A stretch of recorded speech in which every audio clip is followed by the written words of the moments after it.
All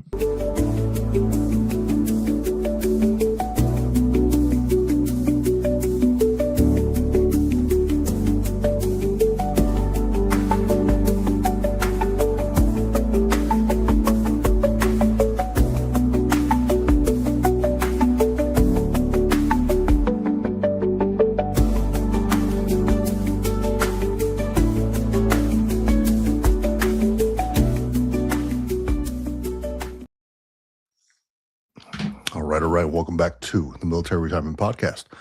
John, how we doing, man? It's been quite a roller coaster since we last spoke. I can get into some of the details if you want, but it's been a long 7 or 8 days for me. Lots of things happening over here, lots of things going on. I feel like I'm back in uniform this last week. Just because of the op tempo here at the house and everything that's going on, and sleep deprivation, lack of sleep, and lots of stuff going on. How about yourself? Yeah, likewise. I had a very long night, and I can kind of get into the detail. Well, not too much details, but I can talk a little bit about it. Long night, up at 4 in the morning. A little lack of sleep, a little bit of what can we call it? Let's be nice. We call it headbutting with people. Let's be nice. And yeah, so let's we'll get into it a little bit. But I'd like to hear yours first, man. How you doing? How's what can we talk through here? Let's swap stories. All right, let's do this. Yeah, man. I mean, the last time we spoke, it's like this weird wave of things going on lately. Yeah. But I guess it's just happenstance. Things just happen to come up, and things go a certain way, and life ebbs and flows like that, right? That's just the way it is. You can't expect life to be just hockey stick up and to the right. It's not going to be that way. No matter how good things are going, there's always things that can go wrong. I agree. So yeah, we were doing good. Everything was going fine. All of a sudden, our dog, 10-year-old pup, 50-pound pup, she got really, really, really sick. And so we ended up going to the vet. He did some initial looks and testing. He was going to do some schedule some testing for the following week, and we were like, okay, cool. We left, and then we decided, nope, we need to go ahead and just take her to the vet, to the animal hospital, and get her looked at. So she went there, spent the night. It was pretty rough. Not only that, but my wife is really, really attached to our dog. They've been together since the beginning, and they have a really close relationship. So in all of that, my wife has fallen apart. Our dog is not doing so well. After we got her back from the hospital, my wife's been sleeping on the couch with her by her side, so she can keep an eye on her 24/7 basically. And we've had to wake her up at 3, 4 in the morning, give her shots of medicine. We've had to give her a regime of other kinds of medicine, trying to get her to eat food, try to get her to do everything. So it's just been up and down with that. And then not only that, the last week I've had a full week of work. It wasn't necessarily 18 hours of work, but it was definitely a full day of work. And then after that, it was go to this doctor and then go to this place and pick up medicine and then go here and then go there. By the time we got home, it was 10, 11 o'clock at night in most cases, sometimes later. So, and then getting up back again at 6, in the morning to get ready for work and stuff like that. So it's just been a lot of stuff happening, and I've had to test my mettle as far as my patience, as far as keeping things together, just focusing on the mission, which is basically taking care of our dog, and also taking care of everything else that I can while my wife is basically nursing our dog and taking care of her and I'm doing everything else. Like even today, we had family dinner or family lunch, which we usually do on Sundays. And Mhm. she left for a good 30 minutes. That's probably the first 30 minutes of her own time outside of the house. And so she went to go pick up her mom. I ended up putting together family meal, cleaned the house, put stuff away, folded clothes, like did all the stuff that needed to be done. I just kind of picked up the slack where I needed to pick up the slack basically this last week. Yeah. Uh, did as much as I could, really push myself to the limits of my mm, without overexerting myself too much. But really hit my limits as far as like how far can I go, how long can I go throughout the day, constantly going before I Yeah. get to down for 2 minutes and then sleep and then get back up the next day. So it's been like that pretty much the last 7, 8, 9 days. I don't know. It's been rough. Mm, that sounds rough, man. Yeah, I know what what it's like to have a sick dog, and we had one that had kidney failure, kidney damage. Right, Yeah. it was a little Pekingese. Right, we had him for gosh, it must have been like 11, 12 years. The dog we had got him when he was little, right, and it was actually no, we got him. He was total of 14 years old when he passed away, Yeah. and we still have his ashes and stuff like that, and kind of a crazy thing because I think I told you about it when it all happened. Like we had to let Yep. the dog go, and it was like he was like a little buddy. Like we'd take him places, and then he became blind. He actually, if you think about it, this guy would have rated like some SMCs if he was a disabled veteran. He had like Right. messed up limbs.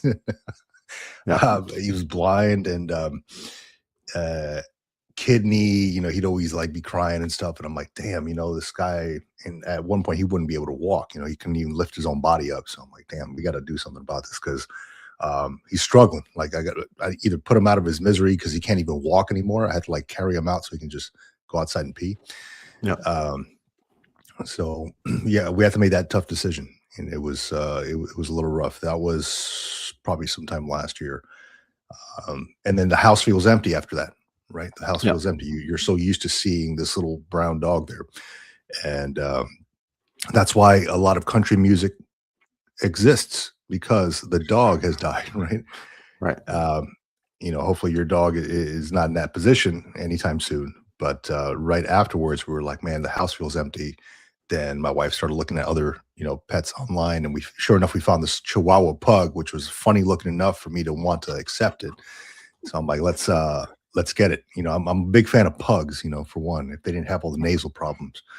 Yeah. But and the way they get on their front paws to take a pee is hilarious to me. If you've never seen it, please look it up. Like their entire body lifts up for them to pee, and it looks like they're just pissing on walls. Yeah. Hilarious. Anyway, we got that little dog, and she's part of the family now.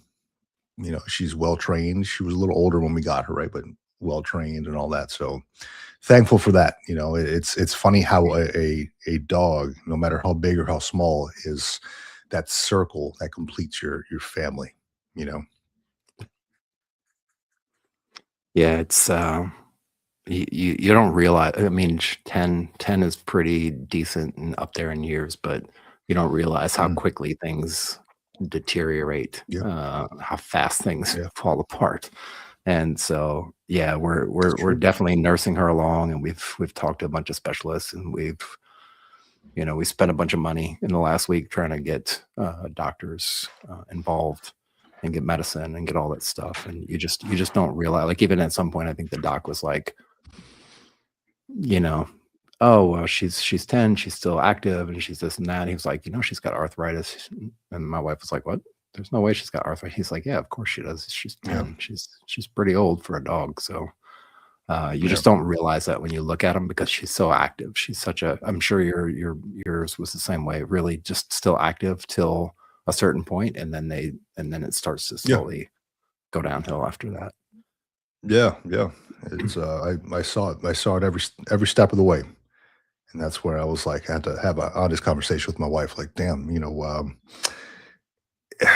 what do we feel like when we have to carry the dog out just so it can do its business instead of walking it? We used to walk the dog, right? Yeah. The limbs don't hurt, had arthritis and crying at night, kidney failure. I was like, damn, dude, like I'd want somebody to put me out of my misery if I felt all those things, right? Like my legs didn't work. You got to carry me to the bathroom. I got Navy cop carrying me to the bathroom to go, so I'd feel some sort of way. But yeah, man, I completely get you, man. And hopefully the recovery is quick and you have many more years with your pup, man. I really do. Yeah, man. Yeah. But Real yeah, quick, going to it's the comments here. It's yeah, definitely. I was gonna say it's been a quite a challenging week as far as like really just the amount of stuff I've done this past week, and the amount of time that's gone by, and the little amount of time that I've had to just even to sleep. It's just really crazy. That finals and like all kinds of stuff going on. It's just crazy. Oh But yeah, you can I still do get it. it, man. I get it. You can still do it. It also puts it in perspective. Like when is that time going to come where you can't do that, right? You've got a certain amount of time on this planet, and you got to do what you got to do right now, and put in the effort right now. And there's a saying out there: one day you will not be able to do this thing, and today is not that day. Right. I don't know where it came from. I have it written down somewhere. Sounds like a Marine said. And I always look at it. It could have been. I don't know, but one day you will not be able to do this thing, and today is not that day. Let me see here. Just going to the comments real quick. Hey, shout out to 66T Love. Good having you with us. Navy Cop. I know I put you out there in that tough position to take me to the head, man. But just thank you for joining us. Johnny, biggest fan, C6P. Welcome to the Military Retirement Podcast. Let me see here. Yeah. Oh, actually, John, give me 1 second. Let me go grab my logbook here. And I just wrote down some notes the other day. Good stuff I kind of want to share. Hold on. Sounds good. And for those of you still out there listening along, this is our weekend thing. Sometimes we have guests, sometimes we don't. We definitely do get into veteran stuff for sure. So if you're here for veteran stuff, we're here for you. If you haven't heard lately, the latest couple things, so they were trying to do some modifications to the way we do VA ratings. They put that up. A lot of lashback from the field, from veterans, from a lot of people, and they eventually pulled that back down. So that is back down. Another thing that came up was starting to use AI to go back and search through past ratings that have been done. And that's being talked about quite a bit in the media cycle. A lot of people are getting freaked out about that, about what do we need to use AI to go back and look at all these things, and is it going to open up a can of worms for people who have already been rated? We've already been moving that direction. I don't know if people weren't paying attention, but as you know, we've had veteran AI on before. He's doing things with different VSO organizations to help them speed up the process, to make the process a little bit more accurate and a little bit faster for veterans trying to get their ratings put in to begin with, right? So it's not like the VA has not been looking at AI and using AI tools. There's a lot of talk about AI and just all the media cycles all over LinkedIn about different various. It's a wave of the future, man. It is, and I keep hearing people like, one side of it's like, yeah, we should do this thing, and a lot of people are demonizing it, like they do all new technologies, all new things, right? They just and they're speaking from, and luckily, I have enough wherewithal to understand what the AI stuff is and how it works, and I keep a really good tab on it. And the stuff that they're talking about, the downsides of the AI that they're talking about when it comes to veteran stuff, when it comes to using it for government information management, or, whatever they're using it for, they're talking about downsides that happened like 2-3 years ago with AI when it first came out. And if you haven't looked at AI lately, Like it changes every 60 to 90 days. It improves every 60 to 90 days.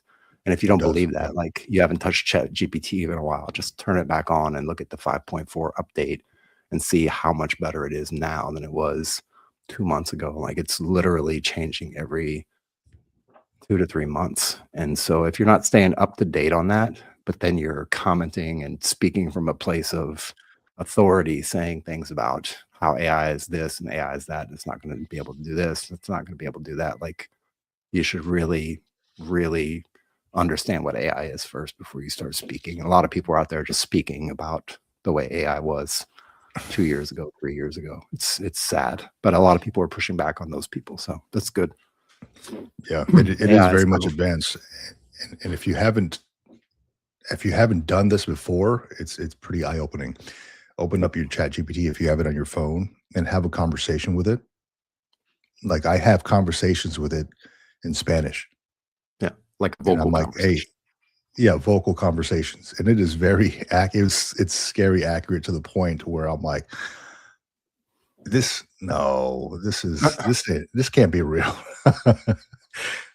But yeah, you ask it for, what would I do in these situations? You could ask it about your VA disabilities. Not now, I wouldn't take it like I wouldn't submit what it gives me. I'd have like a second set of eyes Yeah. because you don't know all the time what it's going to give you. But it is interesting how far it's come versus what it was last year. I think you're completely right about that. Yeah. Even with things like taxes, like tax season's coming around the corner. If you haven't paid attention, tax season's coming soon. April 15th is the cutoff. All of the 1099 forms and all that stuff for retirees, all the W-2s for active duty and other folks is already up on my pay DFAS. If you're interested in that, you're still looking for it, it's out there. But there's a lot of other little forms that you might have, like if you have investment accounts somewhere, or if you have like a savings account, or if you're investing in crypto, or if you're doing other things. I ran across one in my putting together my taxes where it said, "Hey, you live overseas and you have a foreign bank account," which I do because I had to be able to buy this house. That's the only way I could buy the house, was have a foreign bank account. It says, "Yeah, so you need to file this XYZ form. It's called the FBAR or something like that, FBAR. And then if there's any time in the period when you open that account till now that the account held over $10,000, then you have to report Mhm. that. Even if you put the money in there as like an escrow to be able to push it in, which I did, push the money in to push the money back out for escrow payment for the down payment on the house, the taxes, the whatever it was. I have to report that, and it's not part of the IRS where it's doing calculations on it and saying, okay, well, you paid this money or you put this money here. It's basically you Yeah. just got to have that form and report it to the U.S. government that you have that account, a foreign account, Mhm. or a foreign investment or anything like that. You got to actually report that to the IRS. Otherwise, they can come back and get your butt. So, yeah, but I learned that through ChatGPT. Yeah, keep receipts. Keep receipts. There's a dude I saw on ChatGPT that sold his house without a realtor in Florida. He did Nice. all the research through ChatGPT, bypassing any realtor, and he only had to get like an attorney and a notary, I think. Yep. Um, it's getting to the point where it's going to start taking over some. I mean, that's one of the biggest ones I've seen. Like once this guy did it, I immediately started looking at it like, if I ever wanted to sell my house here, what would I do? A Chat GPT. And sure enough, it gives you like steps and how to get it on the MLS and all that stuff. You can ask it all these things because Yep. normally you have to go through a realtor to get your stuff on the MLS, as far as I know. I mean, I'm not Yeah, a real because it's estate locked down. expert. Yeah, but man, it's pretty incredible. And it's coming after realtors. So if you're a realtor, you better get smart on AI real quick because it's taking over, I think. Another thing, John, I wanted to bring up here is I'll put it up on the screen here. I was just reading this yesterday, and I'm making a video about it. Probably going to release it tomorrow. The VA invented new reasons to deny GI Bill benefits lawsuit claims. Okay, so there's a lawsuit out there. Just to kind of give you a gist of the information. Actually, let me open up my notes here because I wrote it all down. Where did I put it? Where did I put it? I'll come across it here in a second. Here it is. Okay, so oh no, where'd I put that? Okay, so remember the Supreme Court ruling, Rudisill versus McDonough. It was back in April 2024. Said that a service member separately earns eligibility under both programs, the post 9/11 GI Bill and the Montgomery GI Bill, and they can use up to 48 months combined cap, right, of between both programs. Now, what they're saying is they're talking about in break in service with this lawsuit. Okay, they're saying that you have to have a break in service and not continuous service in order to use that, which causes an issue for like people like me because I had continuous service. So I don't know if a break in service means, hey, I re-enlisted at one point, then there's that period of time like 5 minutes before you re-enlist, and Yep. where they say, hey, look, you're technically a civilian right now until you re-enlist, whatever. That's more for like fun and games, but it's saying that you have to have a break in service. Okay, there's that interpretation. So it really limits on who could use that ruling. So there's a lot of pushback saying from folks who had continuous service through that time saying, hey, look, we actually rate this. Why are you changing the rules now? Instead of Right. widening it, they're making it more narrow. So it says the VA has already said it will automatically review about just over a million files, million veterans who were previously identified as potentially eligible for education benefits. The VA also said that veterans who had earlier been told to request review no longer needed to do that. I'm in that camp myself. Mm-hmm. And on top of that, a later Perkins ruling may open the door even wider for about 1.2 million additional veterans. So there's that whole idea that the Rudisill benefit came about. Hey, we're all going to get, you get 48 months, you get 48 months. Well, that's not the case now. Now what they're saying is, oh, pump the brakes. You only get it if you had a break in service, which Right. this Rudisill guy did. He had, breaks in his service, and then he decided to go in, become a chaplain. They wouldn't cover the amount. So, that all came about. For folks who rated it, who thought they rated and had continuous service, that might cause an issue. The problem here is they keep changing this up. Yeah. Right? They keep like, hey, look, now you can't use it because of this. Now you can't use it because of that. It's like you almost have to become a part-time attorney just to be able to use your freaking own benefits, right? You almost have to like refer to an attorney to explain this shit to you, Yep. Which is an issue. We shouldn't have to. Any veteran, top to bottom, should not have to do that. They should just know what they rate right up front. It's like they're changing the game, the old bait and switch thing. Yeah, I got a problem. Yeah. With that. And oh, by the way, those 1 million records that they're going to review, they're not going to review them with humans. They're going to use AI to review those. I can guarantee you that. I can guarantee you that. That's a lot. That's a lot. So, yeah, they're not going to employ 1 million folks to do these things or whatever. No. Yeah. So that was a big one that came down. I didn't like it. That's on Task and Purpose. I'm going to be making a whole video on it probably tomorrow, but just to kind of give folks the gist of it, there is a lawsuit out there. I read it on Task and Purpose that the VA may be reading the rules too narrowly, and this process, a lot of veterans are going to be affected with this. So, yeah. And if you want, I'll I'll give you the source here. I was just reading the commentary, and I would like to, John. I mean, you know this, and anybody out there. When I give out information, I'm not just talking out of my ass. There is a source behind everything, every piece of information that I give. So if you would like the correct info, as I just mentioned it, there is your source. Please feel free to click and use your own optics and read it. We'll put the APA bibliography in the show notes after that. APA 7th edition. 7th edition. Yeah. I don't do MLA or Cornell anymore, so you're welcome. I did want to bring up a thing that I came across this past week as well. I came across it a few months ago, and it was baffling me for no weird reason. But if you happen to be retiring and you happen to be retiring overseas and you're trying to use VA, TRICARE, medical care, TRICARE for life is a thing. It's usually you have to opt in for it once you get out within a certain amount of time.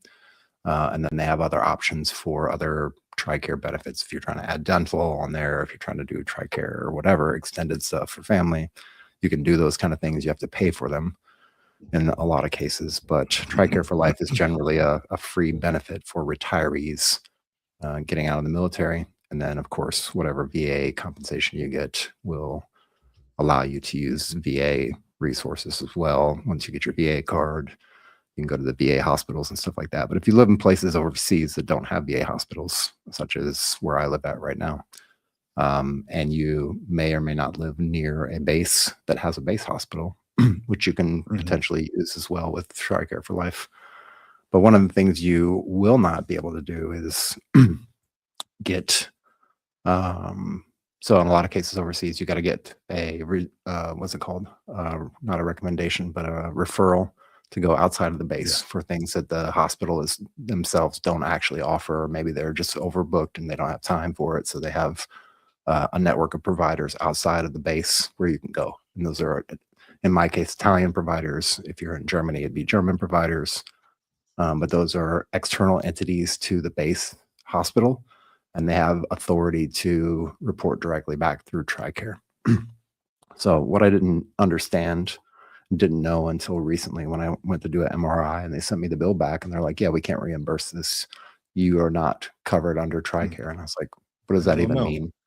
What does that mean? I'm covered under TRICARE. They're like, yeah, you are, if you go use the stuff inside the base. And I'm like, okay, but if I get a referral outside the base, they're like, no, once you get a referral outside the base, that goes into a different pot of money under TRICARE. So I had about an hour-long conversation with TRICARE. Finally got them on the phone because I was trying to coordinate the time zones to be able to get them on the phone. And come to find out, I needed to enroll in a special thing for TRICARE and pay a certain amount of money every month, whatever it is. And it goes up and down based on whatever it is. They have an open enrollment season, but since it was my first time getting into it, she was like, yeah, you can get in, you can just prepay or whatever. You can pay month by month or whatever you want to do, however you want to do it. And then if you want to change anything, the enrollment season is like in October, November.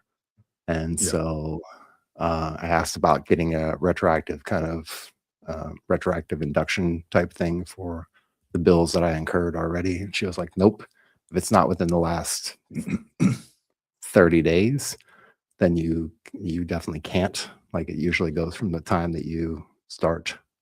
They were able to back start me like to the 1st of March rather than the actual day that they signed me up. But if you're overseas and you live near a military base, or if you don't live near a military base, make sure you check out or call TRICARE and ask them what you need to be able to cover you for medical care outside of the military base structure, because otherwise you're going to pay for that stuff and they're not going to reimburse you. And they don't necessarily reimburse you everything. There's fees that you have to pay, co-pays that you have to pay for a lot of that stuff. Some of it's free, but most of it's not. And then there's either a monthly or an annual or maybe a quarterly, I think they also do, fee that you have to pay, every year to be able to get covered under that stuff. It's not free. So just keep that in mind. If you're retiring overseas, you want to retire overseas, or you are retired overseas and you're using TRICARE, definitely give them a call. I can give you the number. Got it around here somewhere. If you want it, I can throw it in the chat.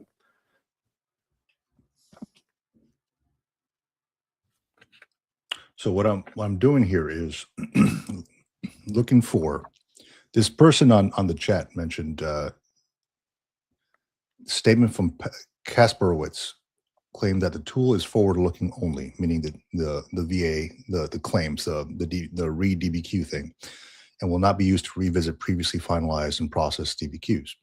This is from the VA. So I'm looking for it. Please, if you have the source, provide it, because I'm looking for it and having some trouble finding it. What I did read was on Stars and Stripes, and specifically, it says the plan is to use the tool. to reanalyze DBQs dating to 2010 and flag claims with potential problems. The tool will use artificial intelligence to look for signs that medical evidence was exaggerated or invented. So, standing by for your source, dog. Okay. Let's see here. What else we got on here?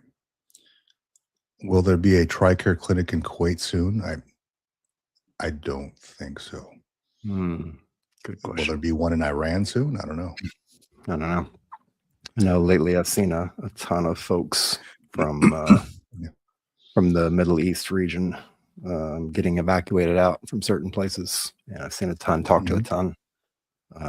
Thankfully, they're in good health. Thankfully, they're on their way to somewhere. They're kind of in that holding pattern, that hurry up and wait. Like, yeah, we got to get you here, but we don't know where here actually is. So in the meantime, you'll stay here. So, yeah. But yeah, been talking to a lot. Yeah. So I'll tell you what, John, real quick, just shifting over to some reading stuff. I finished this one here. Notes on Being a Man. Very good, very good book. Down to like the last chapter, like the conclusion and all that stuff, right? So it's very good. I should be finished with it today. Very good stuff on something that I'm very much into is learning about how to raise good young men and women, right? I have a daughter, I have 2 sons, learning how to raise them. And very good read. I recommend it.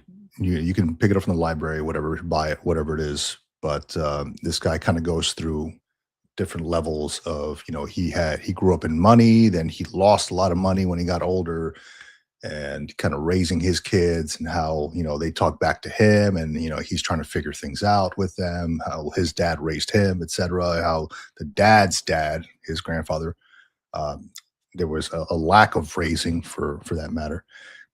So just kind of going through everything. Very interesting read. Very good. Kind of started leading me down this hole of,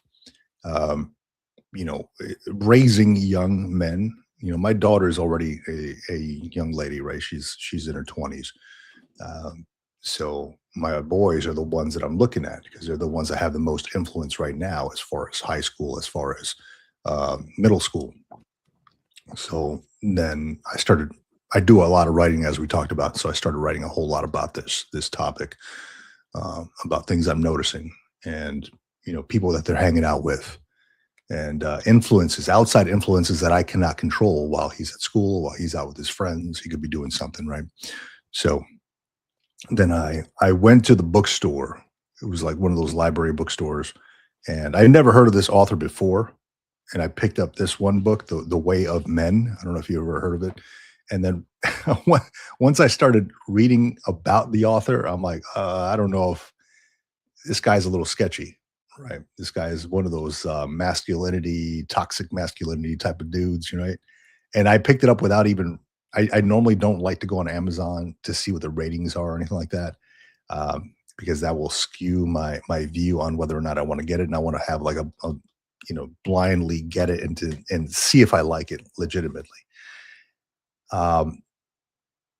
But I mean, I've started, it's not that bad. I'm in the first chapter. I'm like, okay, it's not too bad. This guy is a very much what you consider a toxic masculinity type of person. But I don't know. I don't see it that way, but I'm interested in all aspects. Like we talked about, if you just limit yourself to one way of thinking, one perspective, then you never grow. You never learn about the world, about people, So recommend the other one. Not sure if I recommend this one yet. I will let you know. It's a short read. I will let you know. If you pick up the book and you say, all right, then you know it's the book for you, right? Is that right? Yeah, as long as it's been featured on Ryan Holiday's walkthrough with McConaughey. So yeah, that's been going on. And I've been watching. I don't know if you've seen this podcast, dude. I've been really into it. because I'm just interested in a lot of stuff this dude talks about, and call it nerdy, call it whatever you want. But he delves into different topics. The one I was looking at was adolescent behavior.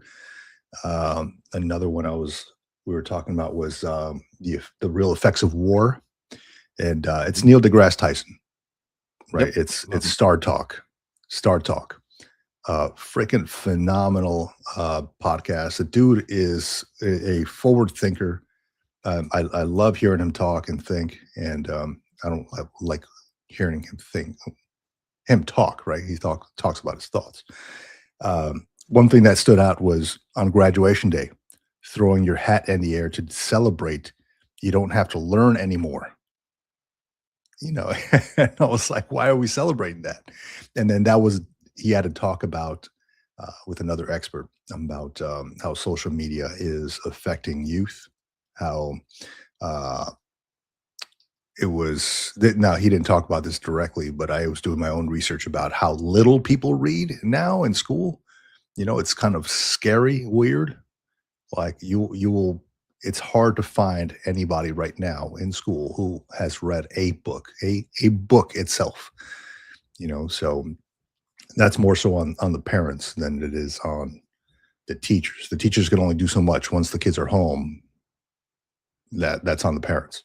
So it's a little scary, but how little they mentioned this generation, the newest generation now. I think what is this, Z? Every generation has done better than the previous generation. This generation is the only one that has not done better than the previous one so far, statistically speaking. So I'm curious about that because I have kids within that generation, and I'm not trying to make them be a statistic. I'm trying my best to pay everything forward that I've learned to them. They may not like it because it's all done like in a Marine Corps military manner. Like, we're going to do field day. And they're like, oh, we're going to field. I love field days. Like field trips. I'm like, no, field day. Like, we're going to clean our room. Like we're going to move everything out of the room. You're going to clean from freaking wall to wall. And then we're going to move everything back in. So we used to call that something else. I can't say it on live ACS move right now. Well, kind of, but I won't say it. Anybody who's been in the Marine Corps knows what you call when you move everything out of the room and then back in there if you've served any time in the last 20 years. Yeah, I feel like the majority of really important stuff that I've needed in life didn't come from school. Like, it didn't come from a classroom in some cases, right? I mean, there was some and it depends, right? And it's usually 1 or 2 or 3% of the people that you come in contact with in the education system, because at the end of the day, they're beholden to the school board, to the state school board, to the federal school, like whatever they're beholden to, that kind of dictates and mandates what they can teach, how they can teach it, how deep they can go into it, how much time they can spend on it. And they've got schedules built off of that, right? There's been a handful of people in the teaching realm that have really impacted me throughout my life in certain things. And a lot of those cases, those were teachers who were also sports coaches, right? That did the dual hat kind of thing. So those folks I've learned a lot from, but the majority of stuff that I learned that was really important in life didn't come from a classroom. It came from what my father taught me, what my mother taught me, what my grandparents taught me, what maybe a scout leader taught me, some kind of mentor in some kind of capacity at a job or an apprenticeship or a volunteering. Like, those kind of people have taught me more about the stuff that I need to know for life. So I feel like it's 100% on the parents to get involved, and to get involved not such a way where you're like, oh yeah, you should do your homework. Oh yeah, let me sit down with you and help you do your math. Like, not that kind of involved. Let them do that stuff. That's their job anyway. But getting involved and teaching them and showing them things that are not part of the curriculum, things that are outside of the curriculum, and things that are probably time-tested values, time-tested tactics, and time-tested ways of doing things. Understanding nature, understanding fire, understanding how different things work, and those kind of things I feel like are the important things, the bigger picture, overarching like understanding of the world we live in versus understanding arithmetic and reading and writing and if you want your kids to read, like you read and they'll see you reading, eventually they'll pick it up. I mean, Yeah. probably if they see that you enjoy it. And you can recommend books to them, right? Or you can show them. It's one thing I did with my kids where when I was traveling back and forth, having them visit was they would come to me with a problem or they would say something that was bothering them. And I'd be like, I'm just going to go to the book shelf and I'm going to pick a random book and I'm going to turn to a random page and we're going to see what the answer is. And every single time there was a book that I would pick up off the shelf, I'd open it to a random page and I would just read that page. And they would be like, huh, okay, cool. Now I know what to do. Sick. Yeah. You know what I like sharing with the kids is the survival books. Yep. What would you do in this situation? Like outrun a bear, or, how to tie different knots, ball knots, and, whatever kind of knots you want. Right. So those are pretty cool. They seem interested in that, especially if you're out camping. And you get to implement those things. That's one thing. That's another thing. That's a great way to raise the kids, is get them off the freaking screens, man. I was like, I had to put this shit down the other day because I'm just scrolling on there, and I don't normally go on X, Twitter, right? And then I started reading stuff on Twitter, and I'm like, damn, I just kept scrolling because shit was just making sense to me. And then I freaking threw my phone on the couch. I'm like, get this shit off my face, just like I had to take a break from it because it will definitely suck you in. There are some folks in there behind whatever apps you're using that are calculating how to keep you on there as long as possible because it makes them money, right? And we're getting sucked into this trash. And a lot of it is like the news cycle. They're inducing anxiety, right? And then they're like, oh, how can we keep this person on here again by using headlines and words and stuff? Shit, we see it on YouTube, man. Yep. People with like there's fire going on or whatever it is, like the thumbnails. It's on YouTube. It's like, man, what's happening? I'm gonna lose my benefits. Shit, man, I better click on this. And then they suck you in. Talking about different things, not just in like the veteran realm. I'm talking about anywhere, right? Yeah. Why you have to do this right now. I'm like, well, do you? I mean, you've lived 40 or 50 years so far without having done that thing. Is it really going to affect your life right now? It might be an easier way of doing things like hacking, whatever, but put that shit down, man. Just enjoy like real life. Yeah, it's also one thing that I've been recognizing this past week too, is when you're so busy and so involved with so many different things, you don't have time to even look at that shit. You just don't. Even if you wanted to. I can agree. I can agree, man. Wholeheartedly. I gotta do a paper right after this. I gotta finish my paper for class. It's due tonight. No. So I'm like, I have limited amounts of time to be on and checking stuff. I think I have LinkedIn and YouTube on my phone. Those are the only two things. And I have limited amount of time. I love being on YouTube. Yeah. I just, I don't have the time, and especially if you're doing like VRE. Yeah. If you're doing like the school of VRE, I don't think it's a nice to have, right? And I always thought this. I was like, oh yeah, get paid for school and then use those benefits, and then what is it? Get that monthly housing allowance.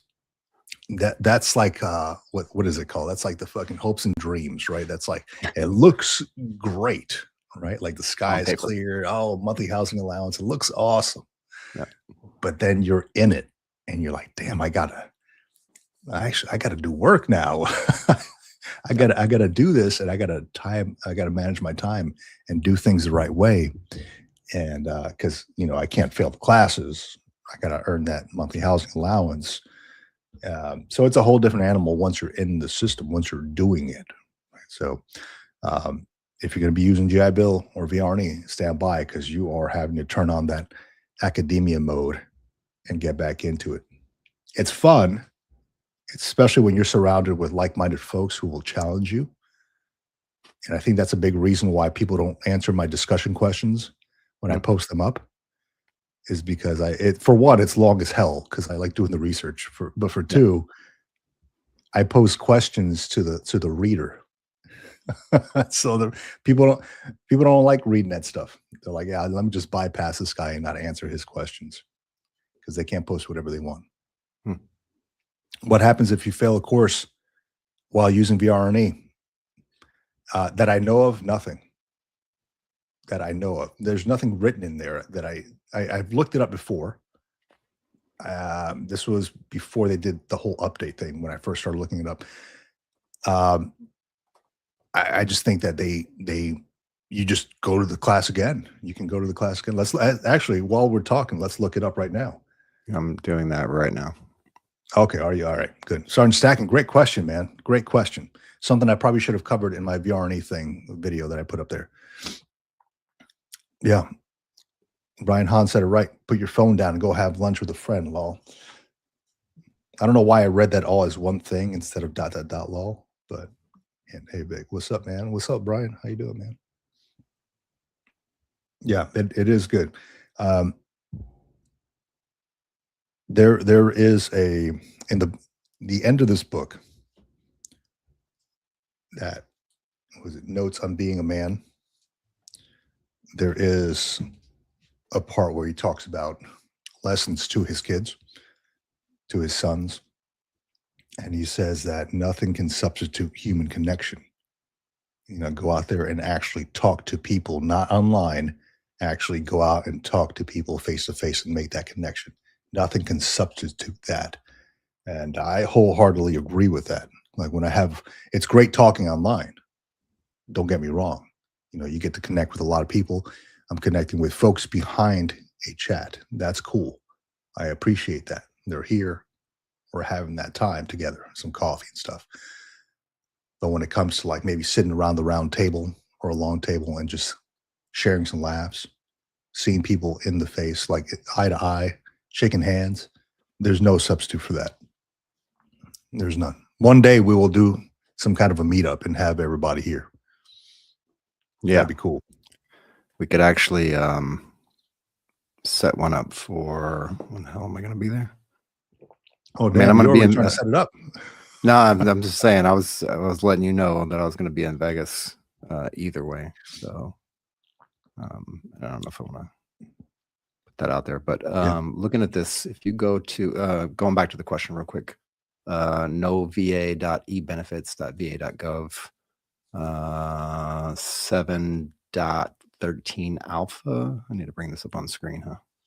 7.13 alpha. Mitigating circumstances.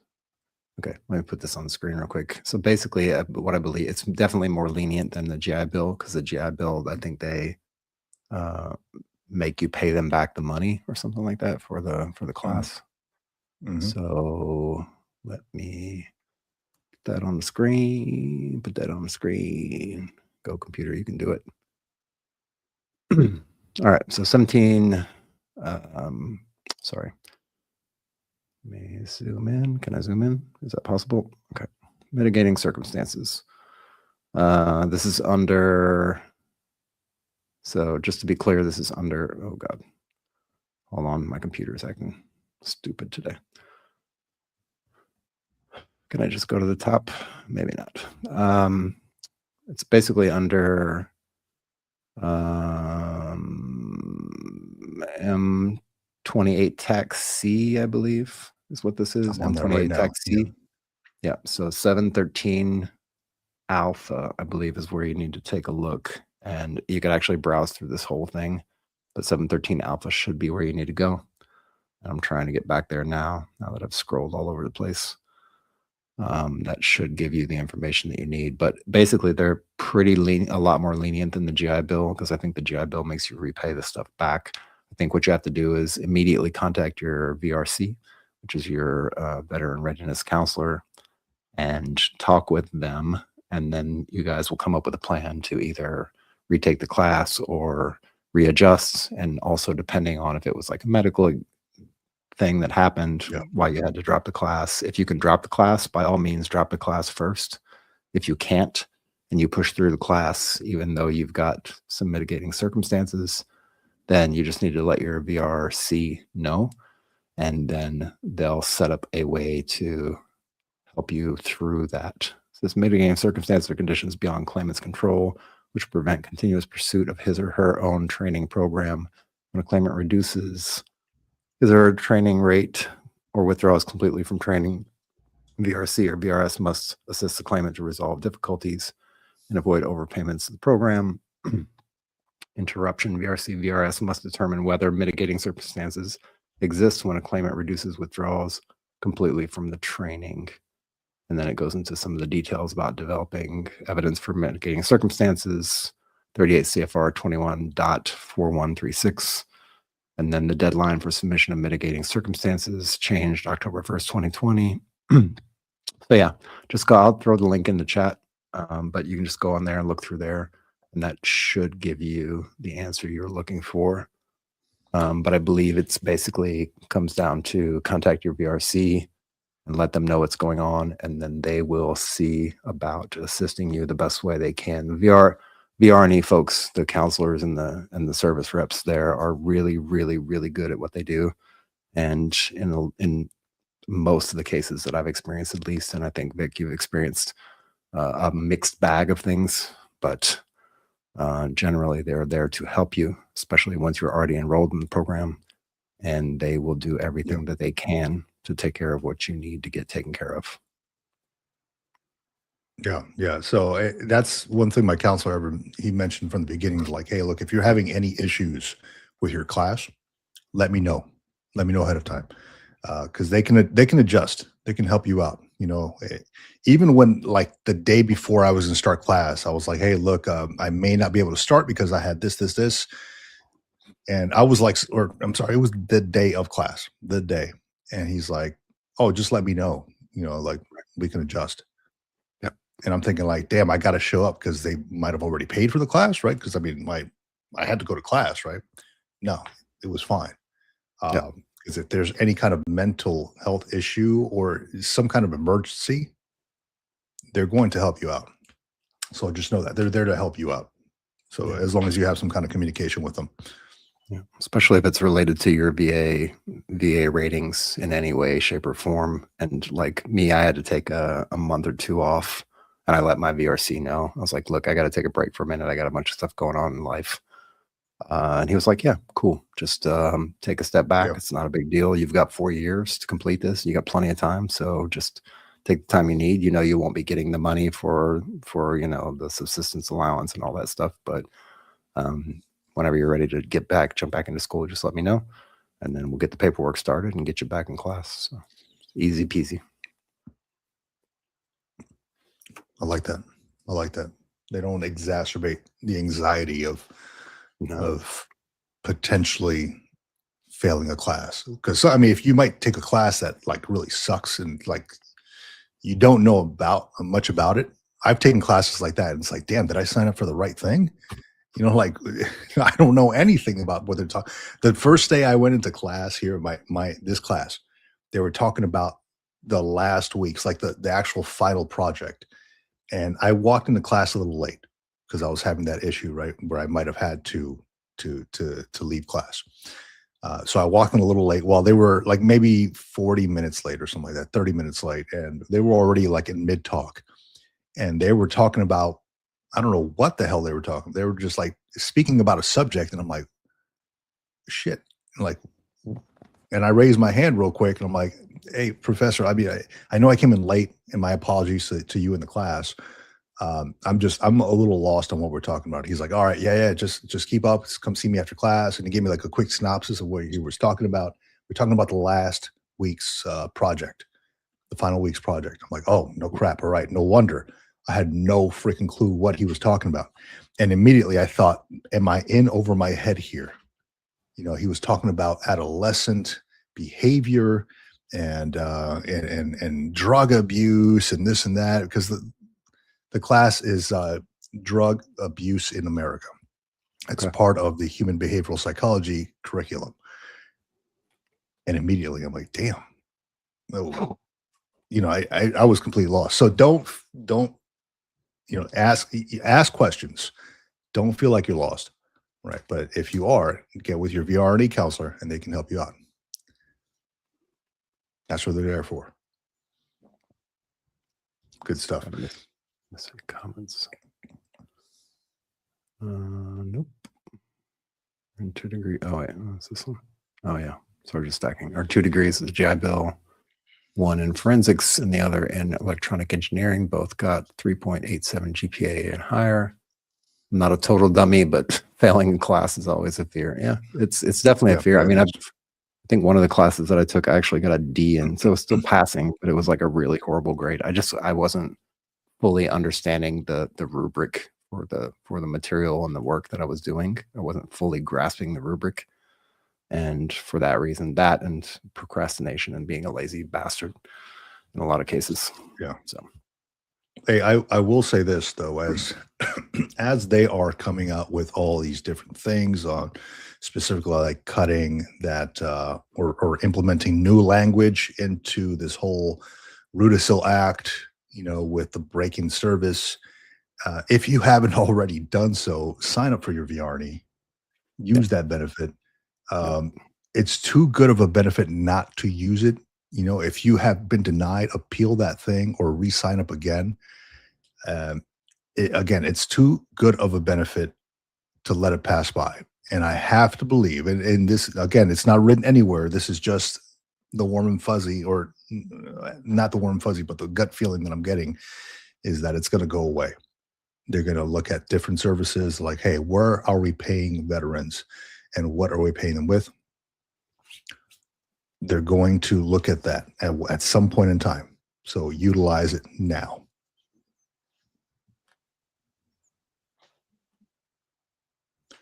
I'm pulling up this video I made the other day. It was on something else that we were just about to talk about. Why am I? Oh, no crap. Content. Yeah, so I made this video on the memorandum of understanding between the VA and the DOJ. Have you seen that one? I have not yet. I'll post a link to the actual memorandum of understanding. This one is pretty interesting. Okay, let me get my notes here ready so I can speak intelligently on this trash. Oh gosh, where are my notes here? Okay.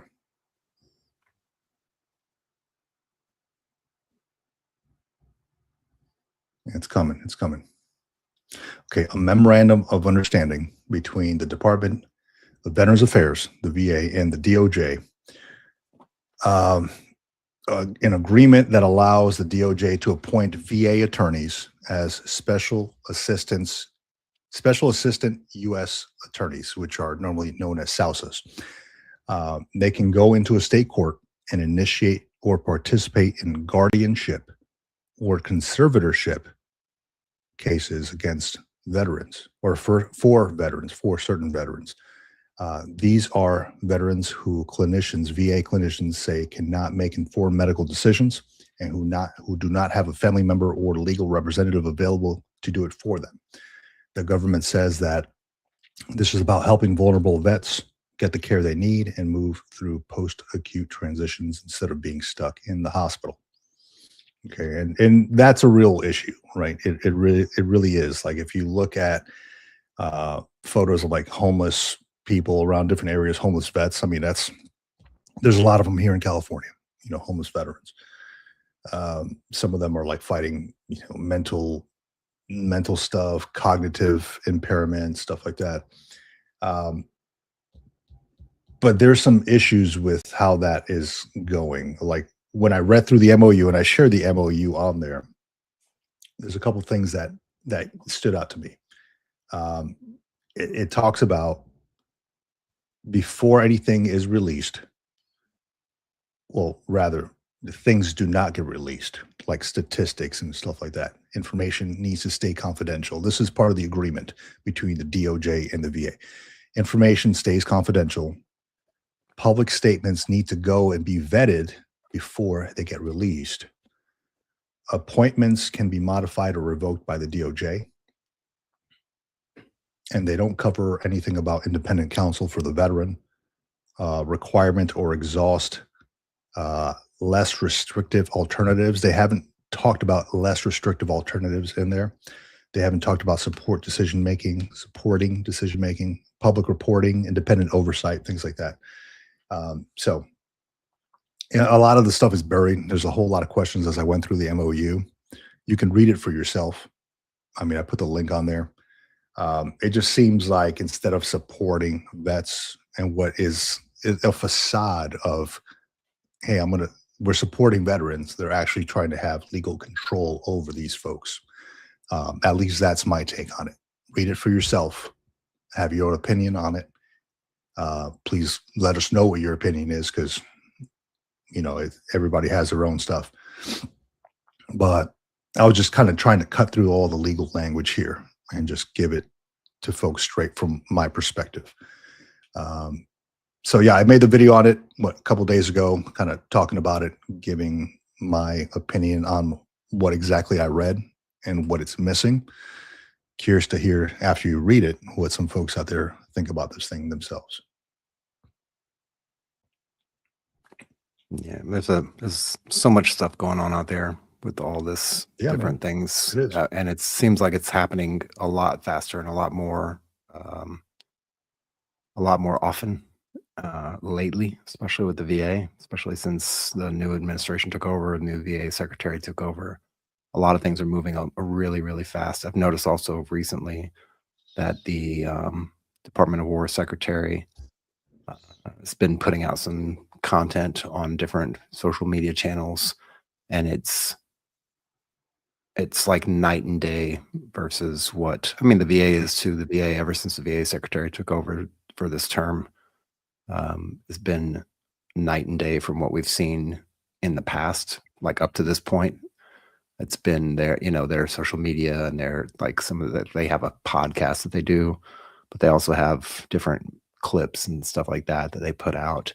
And the stuff that they're putting out now is like professional grade. Like it looks like they actually hired somebody or had somebody come in to treat and do their VA or their Department of War social media accounts and actually put out quality content. And by quality, I mean like good quality cameras, good quality sound. Yeah, it's not like you hear the guy speaking and the microphone's off in the corner and you can hear all the background noise in the back, and the camera angle is wrong and the camera's moving around like it's really professionally put together. Yeah. They're doing that for a reason, because they understand. I mean, even the way the candidates for presidency went out on different podcast platforms and went through different social media platforms. They invited a group of folks from different content creators to come to the White House to do social media stuff. Like they're leaning hard into it for a reason. Same reason why a lot of big time TV and streaming shows are starting to look at things like YouTube, specifically like YouTube, because they understand that the ability to go and reach millions of people for free versus having them pay, a $10, $15 a month service for it. So they're starting to wrap their head around that, and they're really leaning hard into it. And it's good for us, for veterans, for military service members, for families, to be able to see them actually leaning in towards regular people, what regular people ingest as social media content or doom scrolling or whatever you want to call it. That's what they're leaning into hard. And so you will see more and more and more of these things start to come to light that wouldn't normally come to light in the past. And I think it's great that we get a better bird's eye view of it versus it just going under the table and then getting shoved into a corner and not getting talked about. They're publicly putting this stuff out there, and we can actually dig into it, look into it, be able to read through it, find the sources, like you said, so we have the actual documentation. I like the Oh, transparency. absolutely. I know some of the topics aren't the greatest topics, and some of the things that they're doing aren't the greatest things in the world, and they don't benefit everybody, but the transparency benefits everybody. So It is what I think it was Navy cop that mentioned. It feels like the VA is going in two different directions. That's with a lot of things. Like you yeah, ask one person, and like one person in a leadership position, they say one thing. You ask somebody else, they say something else. So it's like, what do you believe here? good cop, Who bad do you cop. believe here? Yeah, yeah. Good Navy cop, bad Navy cop, right? So like, who do you believe here? What should be your source? Um, and, and it's all talk until something gets signed, until Yep. something is written. It's all talk. So believe who you'd want to believe, whoever the most credible source is. But I will say, if they're not backing it up with a source that says that, i.e., a va.gov site, .mil site, .edu site, an article, scholarly article, not just an article on Facebook that somebody just conjured up. You don't believe that trash. You could believe it as far as like whoever wrote it, but it's just speculation. Don't get. I think I mentioned it on some short that I made. Don't get your freaking heart rate up, and don't start building this anxiety over some BS that people are putting out there, because you're just going to affect your own mental health, man. It might be time to step away for a little bit, but don't believe everything that people are putting out there. For the most part, everything is happening in a little concentrated area in the northeast part of the country, and like overseas somewhere. And I said this before, when I look outside, I see my neighbor walking the dog, or a neighbor walking the dog. Kids are playing baseball. It's like life as normal. Right. Does it affect us directly? Probably not. Not right now, at least. No, but it makes for a great news cycle, right? Yeah. Yeah, it does, right? Building up as do many YouTubers out there who are trying to build up the anxiety, right? It it builds up the likes or the clicks or the views or whatever it is, um, just to kind of get you worked up. Like, oh, what if? What if? So it's all speculation, man. It is. It's kind of a pain too. Like, and I bring that up because I had somebody on a live stream I did talking about how this whole DBQ thing was giving him some major anxiety. Yeah. And I'm like, man, that sucks to get major anxiety over that, but understand that it's all just talk right now. It's fine to get the news from somebody, but when they're trying to make you like fear, to make it fearful for you, man, that's not right. At least it doesn't sound right to me. I don't like my anxiety going high. I try to stay away from that stuff either way, but if I do run across, I think that's what you got to kind of like. That's what you do when you put your phone down, when you step away from the email, when you step away from the news cycle.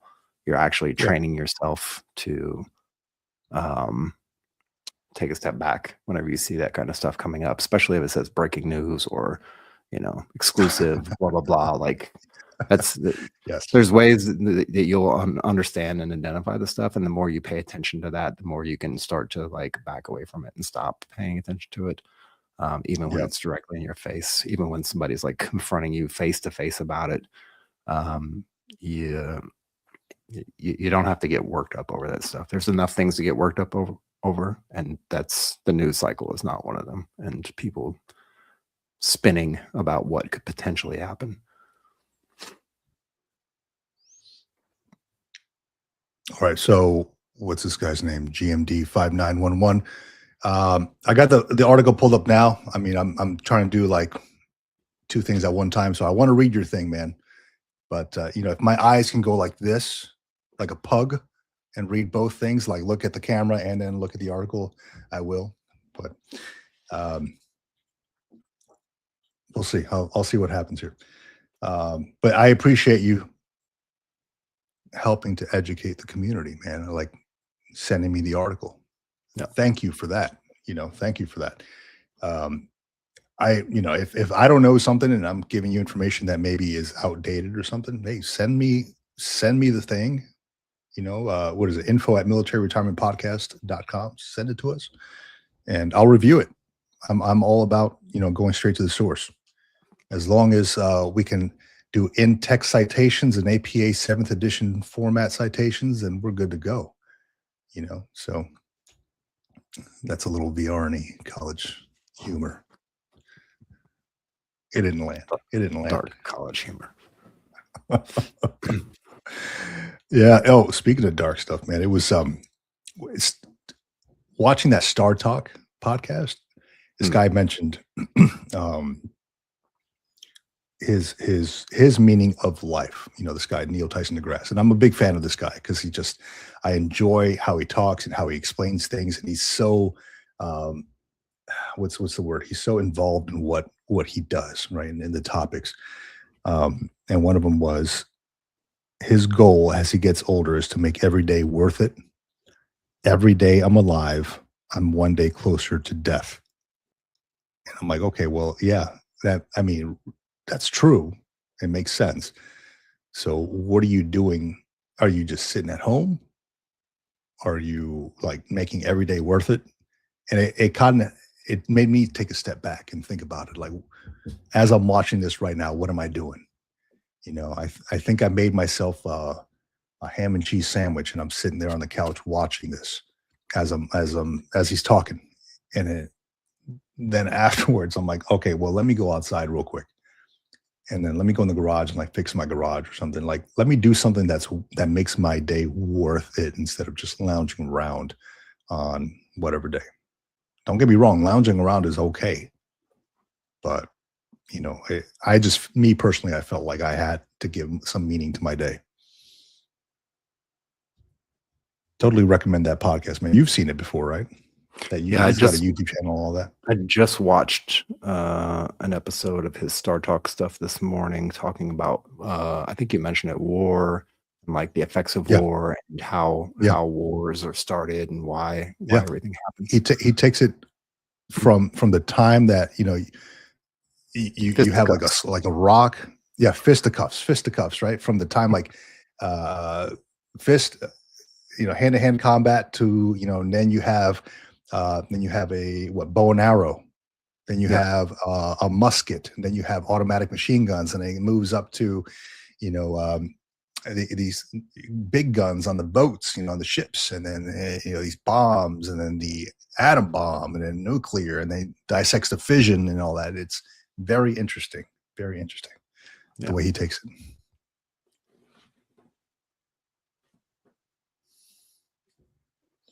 Good morning, good afternoon, good morning. I can't see the name because it's in green and my eyes are not focusing on green. I think I'm green ATC 56 2002. And also Jason. Good morning. Shakas, good morning. Beery? Yeah, what's it say here? Let me bring it up to the screen here, as long as it's got no curses and nothing. This DBQ Nexus issue in the news that is making every veteran with a service to provide other veterans with a DBQ Nexus. That is making, am I reading that right? VA audits every year. And yes, they are looking for fraud. Yeah, I agree. and as they should, right? I put out the short out there like, hey, you don't have to get your anxiety built up if you did everything the right way. Right. Now, if you genuinely know that you claim stuff that you shouldn't have and you attempted to defraud the government somehow or the VA, those are the guys that they're looking for. Yeah, those are the ones that they're looking for. Those are the ones that they're trying to hit up. But if you genuinely know that, hey, I got mental stuff going on, my bad back, and I claim the right things, you're good to go, my friend. You should be good to go. Now, there was talk about it in some articles saying that, some folks might get, lumped in with these other folks, some who put in legitimate claims get lumped in with the ones who put illegitimate claims because of the VA or the AI training language, however they trained it, keywords to look for, things like that. But, I don't think folks who did legitimate claims have anything to worry about. Sleep easy, friends. Sleep easy. You'll be all right. As long as you put a legit claim in.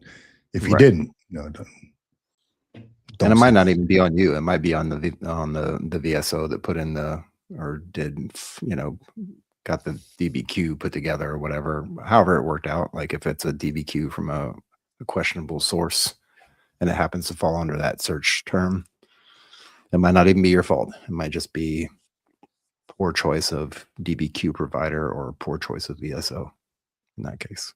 But don't worry. Yeah. It'll be fine. You'll be all right. You'll be all right.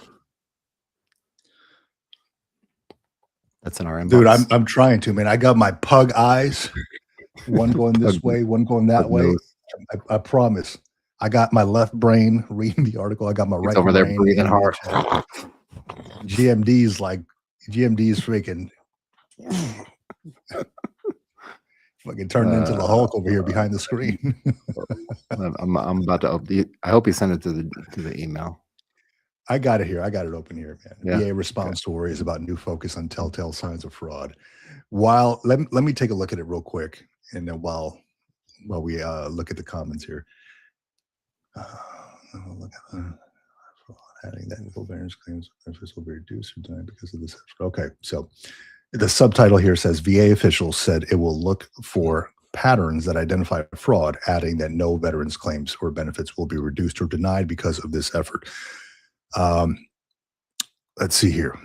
So GMD, I will say that we were not talking about it incorrectly. We're talking about potentially outdated stuff from the 9th versus what was published on the 13th. So let me share this here. That is my argument there.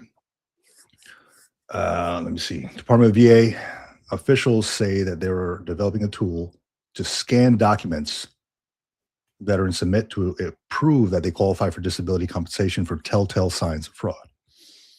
What does telltale signs mean? It is in parentheses. I'm curious. The system, which is not yet active, but may be rolled out sometime in 2026, will review disability benefit questionnaires or DBQs and comes amid a broader effect to crack down on booming industry of private companies that some advocates call claim sharks. The companies pitch themselves to veterans as experts in filing paperwork and scheduling medical exams. The bolster claims, yes, we know what a claim shark is. For CIS letters, okay, gotcha. I'm trying to see on here. 2023, the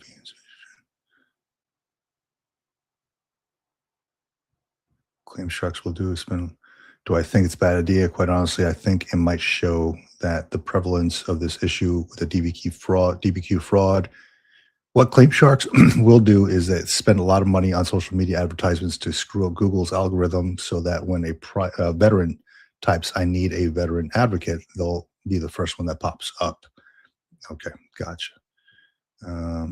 Okay, VA spokesperson Peter Kasperowitz said in a statement to Task and Purpose that the new system is not an AI tool, and it will identify patterns that may help VA identify when organized fraud rings are posing as legitimate medical providers and preying on veterans. For example, by excessively charging them, adding that it will not charge how the VA decides claims. No veteran claims or benefits will be reduced or denied because of this effort, Kasperowitz said. Okay. And also, whenever this stuff started popping up, like I think it was the DAV was one of them. And in my eyes, the DAV is a good organization. I think you worked with the DAV as well.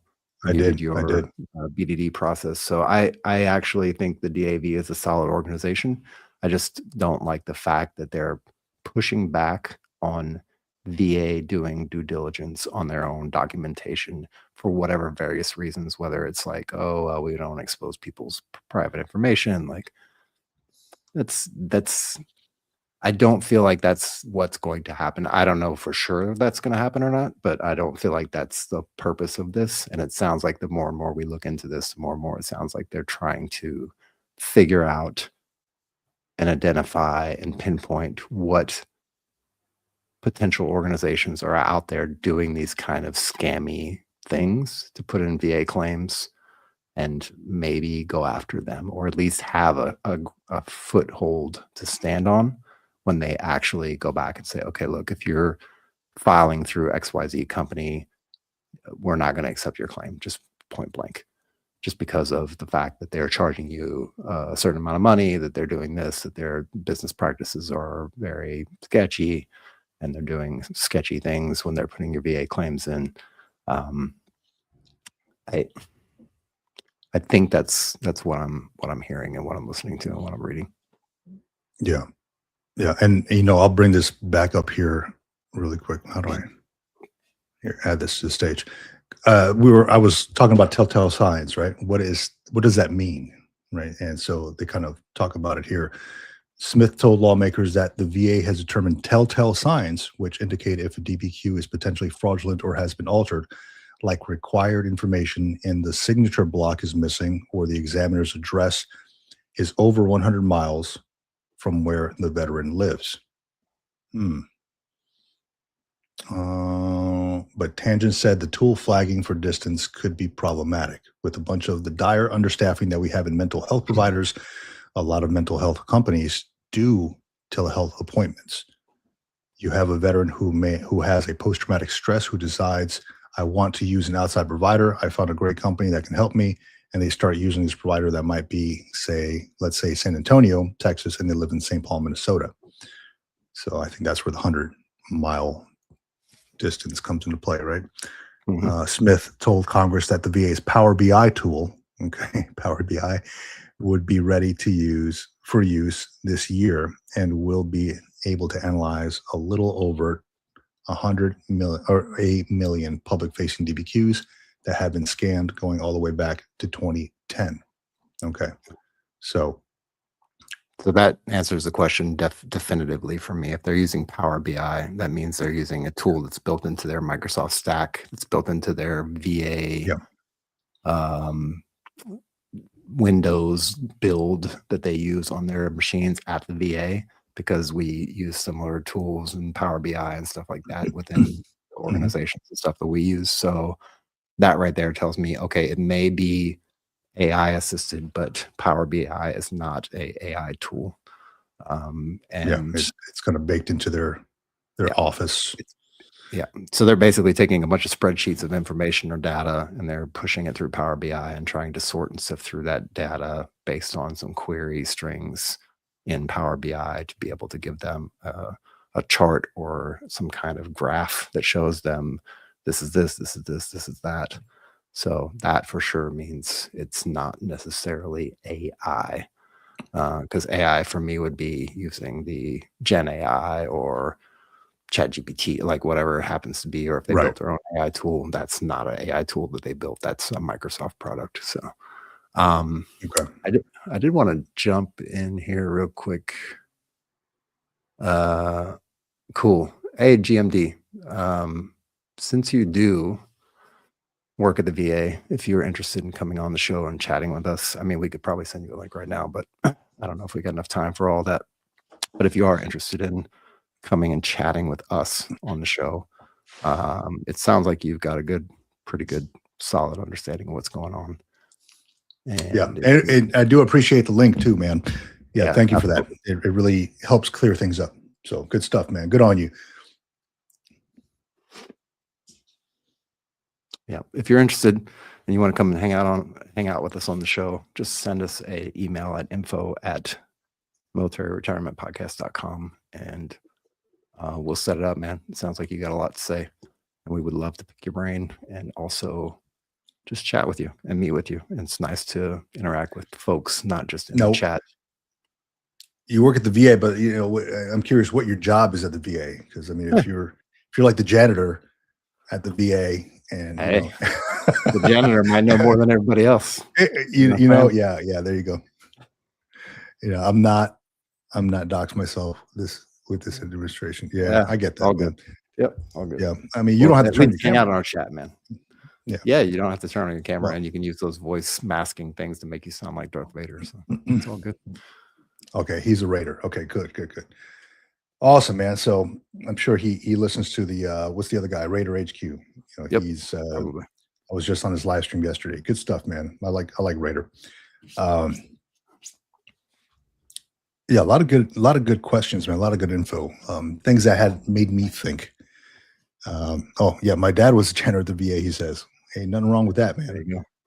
Nothing wrong with that. The janitors are the ones who know a little bit more than anybody else, like you said." Was it Chat GPT does my SMC. I have H, K, and L so far. Wow, that's a lot, man. Nice. You got a lot going on, brother. Yeah, Yeah. that's. But hey, you know what? If you can get it to work for you, why not use the resources available?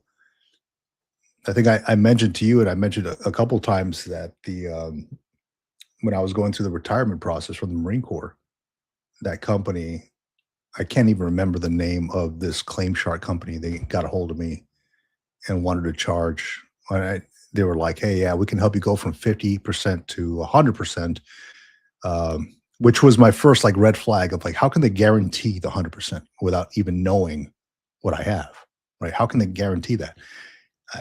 But they wanted $17,300 and something to go from 50% to 100%. And you know, a lot of red flags there. I'm like, how do I even know that they're gonna come back with something?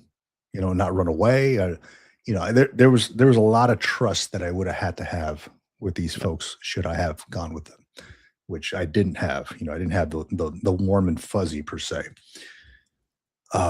So yeah, ultimately didn't go with them. Just, you know, moral of the story or end of the story, conclusion, etc. But Didn't wait, go with there's these more. guys. Yeah. But you know, I didn't make a video on that. Like, hey, you don't have to go to these things. And good thing I didn't, because I probably would have got flagged for this trash, this DBQ crap. You know. Thankfully, I went through the DAV, which is a reputable organization.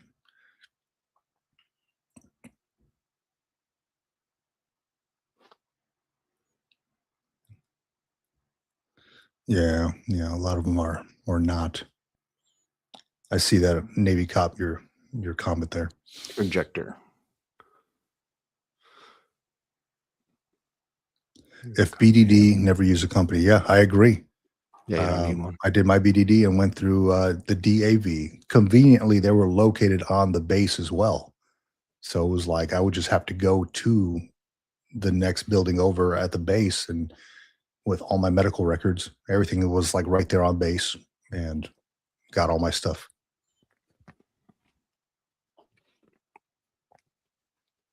Good stuff, man. I appreciate you. Yeah, man. Yeah. Sorry, man. John, I cut you off, man. What were you saying? No. I'm liking the conversation. We don't need to jump back and forth. I don't think there was anything important I was saying anyway, but just appreciate all the comments, all the suggestions, all the information. We are definitely not out here trying to fear monger. If not, people are trying to do that. I mean, I guess it's kind of subjective if they are or not. I know there's a lot of good folks out there, and some folks out there put out videos and do stuff on the internet for certain reasons. I know a few that are probably in that camp that do have good intentions. And maybe it just comes across a different way, but we're definitely not out in here trying to fear monger or raise anxiety. If anything, we're trying to lower anxiety a little bit at a time. And we are definitely trying to get to the bottom line truth of what's going on out there, with VA, with getting out of the military, with BD claims, with VRNE, with all that stuff. That's why we kind of take it upon ourselves to also go down the path directly, right? I wanted to learn about VRNE, so I just applied for it.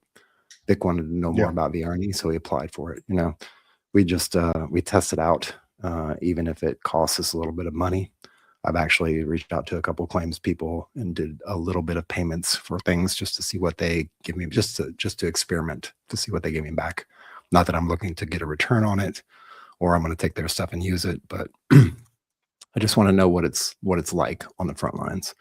I like frontline firsthand truth, not just speculating, talking, reading books, and trying to piece together the information and create a narrative about it. I'd rather just reach out and do it myself specifically. So a lot of the stuff that we talk about is firsthand information. We go out and test it. We go out to places. We talk to people. We interact with some of these organizations. We reach out to them to see if they want to come and speak on the show. In a lot of cases, they don't. But we're definitely not trying to raise anxiety levels. We want people to drink a glass of wine and chill. Man. That's it, man. Just don't get that heart freaking palpitation up. You know, and we're not looking for all the likes and stuff like that. You know, if anything, go ahead and click like 3 times. That's it. Go ahead and subscribe and hit it 3 times, man. We're not looking for it. Just hit it 3 times. You know, you'll be all right. Each one. Let me see here. Going to the comments here real quick. Yeah, if they were to reopen claims, VA would back up forever with hearings. Yeah, I agree with that, man. It would be a very slow process. Banks 8292, welcome to the channel, man. Just started Chapter 31 application. Freaking nice. Cool, man. Amazing. Get it going, dog. Get it going. Yeah, that is a very slept on benefit. Definitely use that Chapter 31 or VRNE. Awesome.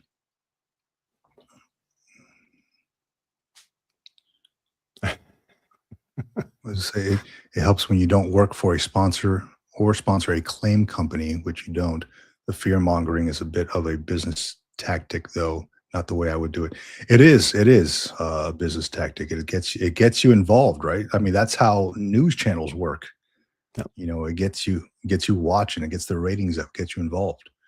Now, if you want that, say the word and we'll fear monger all day, but I mean, if you're gonna pay me to do it, shit.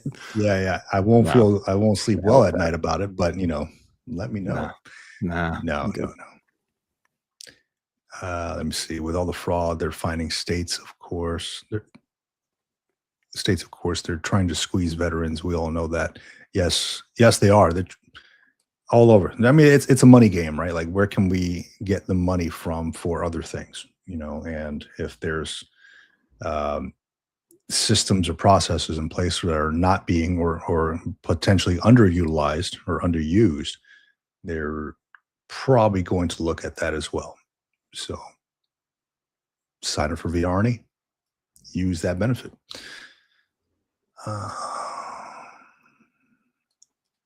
Veteran tap. It was exhausting to go through this process. I saw these guys got 100%, not even in combat. What the F makes the rest of us see it as a joke. I appreciate it, Jason Beer, man. Thank you. You didn't have to, but I appreciate it. You know, a strange thing came across my my plate there, John, and I wanted to bring it up. It was a comment that I had on the Green Logbook, and somebody had mentioned that they were the person who contacted the VA about those Riverside, California police officers that had the disabled plates. So they're the ones under investigation at the Riverside PD because they had disabled veteran plates. And I don't know if you saw the articles. I mean, it's a pretty big thing. No. So, and then some dude got on the comments, and he's saying that he's the one that reported them to the VA. Wow. So I'm like, oh, okay, you know, like I suppose anybody can do that. I mean, I don't know, but hold on a second. Let me put it up. Riverside PD, and I just went through this whole conversation with this guy on the comments, because I just wanted to clarify a couple things. He was saying that, hey, VA disability means that you're missing limbs, that your body's destroyed. I'm like, whoa, hold on, well, pump the brakes. That's what SMCs are for. Right. VA disability, you don't essentially see somebody's disability. You could be walking and talking just fine and not be functioning correctly in other places. So Two perfect Riverside examples right PD. here. So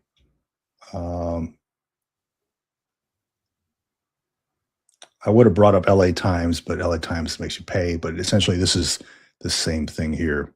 Let me remove this one and add this other one to the stage. And I've talked about this one before as well. Where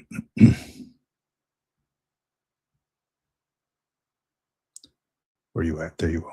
There you go. California PD chief plans to fire 3 officers suspended for using disabled military veteran license plates after the 3 officers, all rated 100% disabled by the VA, were suspended in May 2025. They sued the Riverside Police Department for discrimination. Were discovered with disabled military veteran plates on their personal cars in 2025.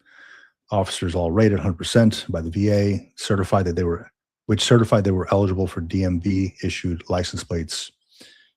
Lawsuit states that when the officers were suspended, the department officials told them that they were being accused of making false claims about their physical limitations in order to obtain the plates, which provide parking privileges and reduced fees. Those suspensions, the lawsuit says, discriminated against the officers based on their status of disabled veterans. Now, I don't know too many police officers that are 100% VA disabled or have a large VA disability, so I can't really talk about that. I don't know what these officers' disabilities are or service-connected issues. Just that, I mean, I believe, just from the outside, I've never been a police officer before, but I feel like it takes some sort of like physical and mental capacity to be one. Yep. To make decisions, clear decisions, especially when you're handling firearms and things like that. Yep. Moving, running, potentially, unless you're sitting at a desk all day, So, I mean, I guess that kind of brings up the question, like they're 100%, they're cops. I'm curious as well. Not saying that they're wrong. I'm just curious. It sparks up a lot of questions. Yeah, no, it's something I've never actually even thought about, but it does make some sense. Like, you definitely have to be physically equipped. You have to be mentally equipped, psychologically equipped to be a police officer. In a lot of cases, you got to take a lot of screenings to even get through that process, right? Yeah, and I mean, I'm reading I'll put the article in the chat here, but as I'm reading, it says one of them served as SWAT. Isn't that like the Special Operations Unit, like SWAT? No, it's the heavy duty police officers, the ones that put like on the vests and the helmets and all that stuff, and breach buildings and do that kind of stuff. At least from what I've seen on TV. Yeah. So let me look again, not saying that it's wrong, not saying that it's right. I'm just curious about it because I don't know too many police officers that are, that have 100% VA disability. I simply don't. I feel like that takes the same amount of physical activity as it would going through military training. So special weapons, very curious. Special weapons and tactics. So it sounds like a branch of maybe special operations within the police department. Yeah, kind of like special missions and high risk situations and stuff like that. Yep. Yeah. So let's see here. I'm just reading the comments here.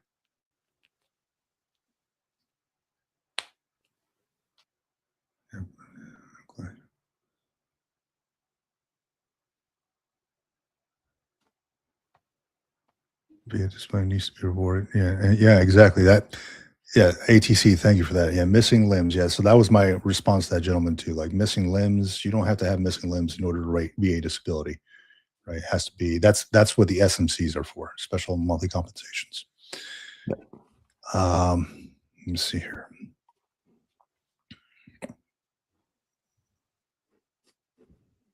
Yeah, it depends on what the disability it is, what the disability is that they are rated for.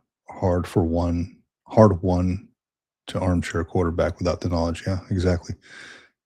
Could be right. Could be committing fraud. Yeah, I agree. Yeah, so that's why I'm not making an opinion on it. I'm just like, hey, look, from the optics of it are a little sketchy, right? But I don't know the ins and outs of it, so I can't speak intelligently on it.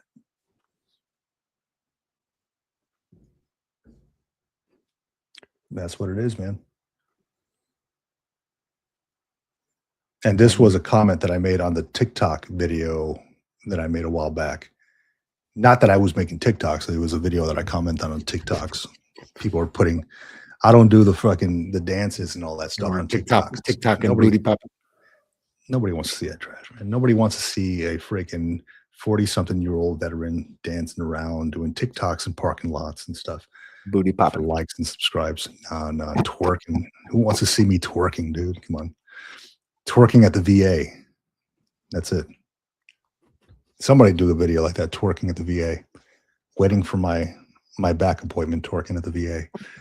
No, but that was the video I made commenting on all these TikTokers that were mentioning how they never have to work again in their life because after one enlistment, they got out, they got their 100% VA disability, and now they're golden for the rest of their life is what they're saying.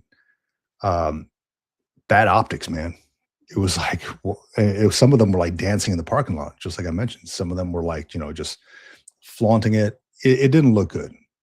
It's like, just be humble about it. Move on with your life. Just accept what you got. You don't have to throw it in people's faces because people outside of the military, shit, even in the military, will get pissed off about you getting your 100% because you're just throwing it in their face.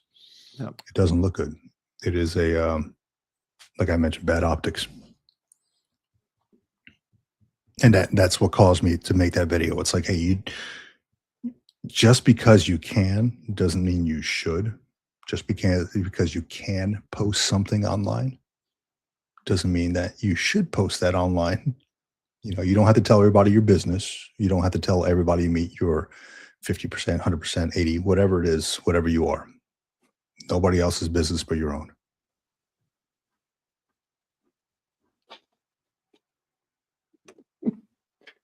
That's great. Yeah. I love that.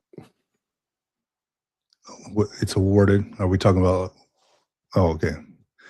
SMC K, right? Creative organ. Are we talking about like your voice, your larynx? Creative organ. I think that's your brain. Tell no one you're rating. I agree. GMD. Listen to GMD. He's the VA rater. Yeah. That is good advice. Tell no one you're rating. Yeah.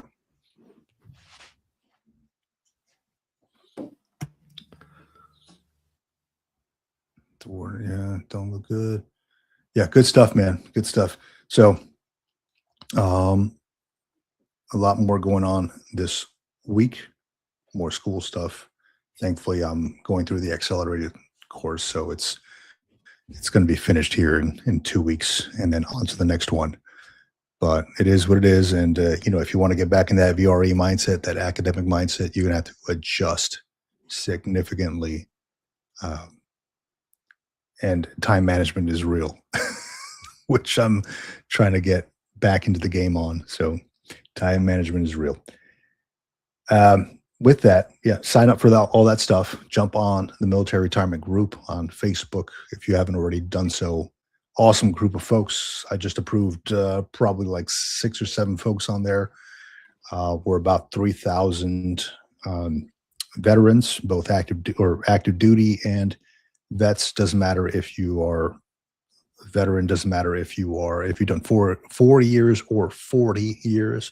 We've got all different ranks and veteran statuses in there. So just a great place to talk, to get good information. I constantly post in there myself. So Good piece of gear, I think. You got it open there, John?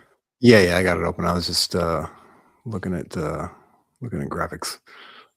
Yeah, right, man. Yeah, Already the up military to retirement group. Yeah, just that the 3,000 mark. Nice. Yeah, we're yeah, not yeah. as big as some of the other Facebook groups, but we are growing continually. Same with here with the channel, with the podcasts, and the live streams and all that stuff. We are definitely growing slowly but surely, and keeping all the craziness out by growing slowly. Is the way I like to look at it. But yeah, a lot of great folks in there. We do have a few people who are sponsoring us in doing this stuff, and we definitely give shout outs to them every single time we do something online. Wild Bills, veteran owned franchise opportunities, drinkwildbills.com. They will give you a 50% discount on the franchising fees, which is a huge discount if you've ever looked into franchising for any kind of business. Wild Bill's Craft Beverages, definitely one of the first, right? One of the first sponsors for what we're Yeah, doing. yeah. American Fidelity Life Insurance. If you are looking into life insurance, I think you had just went through this, Vic, and I'm probably going to be going through this myself as well. Between them and the financial piece of it, but the life insurance piece, as I mentioned here in the show a little bit earlier with the TRICARE stuff, know what you rate and know what you need to sign up for and know what you need to pay for. It's not all free always all the time.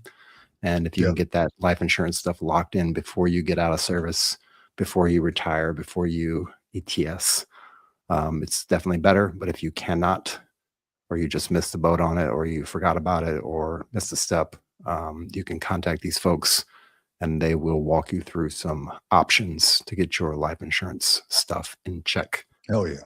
Always good to have. And then MVMT Financial, Josh, a good friend of the podcast. He's been on many, many times. Army retired financial planning expert, him and his wife both, and they are out in the northwest of America. But he's willing to meet you where you're at. Definitely reach out to him. You can get some free upfront initial consultations, and then he can walk you through if you're trying to figure out anything with finances, with investments, with whatever you're trying to do with money. He can walk you and show you some different options that are available. He doesn't get paid from you. He gets paid from those companies that he supports and he provides to you as financial tools. So definitely Josh at MVMT Financial. Also good to look at if you are looking for a great read and you want to sit down for a few minutes and take a few minutes. If you're getting ready to get out of the military or getting out of the military soon or already got out of the military and still trying to figure out the landscape of the world, you can definitely check out our book. It's on Amazon. We're still working on the paperback version of it, the kind of edit that I have in my hand. And I think I might be going through this and redoing some of it over the course of the next few weeks. But that's on Amazon. You can get it. It's $2.99 if you got Amazon Unlimited or Kindle Unlimited, excuse me. And you can just download it for free on your Kindle device and you can read it.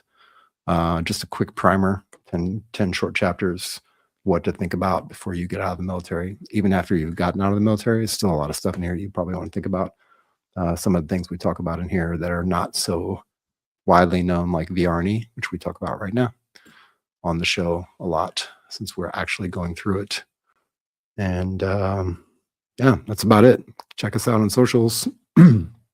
We're here every Sunday live, come hell or high water. As long as the electricity and the internet is working, we are here. I like that. John, I'm glad you put that out there, and I'm currently looking at this here. Somebody, as we're talking, somebody had just mentioned to me, like, "Hey, have you seen this?" It was 173 Delta Force guys captured, and I'm like, "No, I haven't." And I looked it up. I was like, "Okay, well, it's it's AI generated. It's an AI generated image.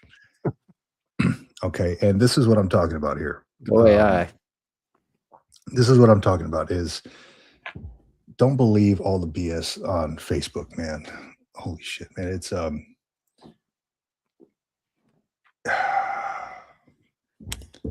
It's frustrating, dude. It's frustrating because it's like people just blindly believe stuff without, and it's spreading, right? Have you seen this? Yeah. And then it's spreading like, oh my God, this and that. Well, it's AI generated, dude. Like, Of course, it's spreading. there's nothing. I mean, there's like some senator that also, just shared it, and I don't know what else to say about that. It's just don't believe everything you see on Facebook. Don't believe everything you see on Facebook. Somebody out there is just generating this trash to hype up the moment, to increase the anxiety, to rage bait, to make people pissed off about every single thing. Is it that serious? Depending on the situation, but I'm done with believing everything that people are saying and people are putting out there. It stems from people it could be a neighbor. It could be this whole administration. I'm done with just blindly believing stuff and doing my own research and finding my own sources. And until something gets signed off, it is speculation. Yep. And while you're out there doing dumb shit on the internet, don't hit reply all to somebody putting out an email to the rest of the organization. Don't be a dumbass. Is this like coming from experience or what? No, I'm just putting that out as a PSA. If you're replying all to the email that says, "Hey, I'm just putting this out here," and then people, when people start replying all, and it creates that weird loop of idiocracy, and somebody gets pissed off, and then next thing you know, the director's coming down to everybody's office and screaming. Don't hit reply all, man. Don't be a dumbass on the internet. Yeah, don't do that. Don't do that. And don't, just like Navy Codman here, someone was caught putting out videos of drones targeting missile launchers and such. And it was actually Call of Duty videos in place of the actual videos that had been released. Nice. Dude, I feel like I could make a video of myself like in the Oval Office, and just put it up there. Hey, look, guys, where I am, and people will believe it. Don't believe everything you see. Take things with a grain of salt, and look at the source. Look who it's coming from. Are they trying to get the clicks? Are they trying to get viewers, or do they really have do they really have you in mind, like the veteran in mind, when it comes to veteran topics?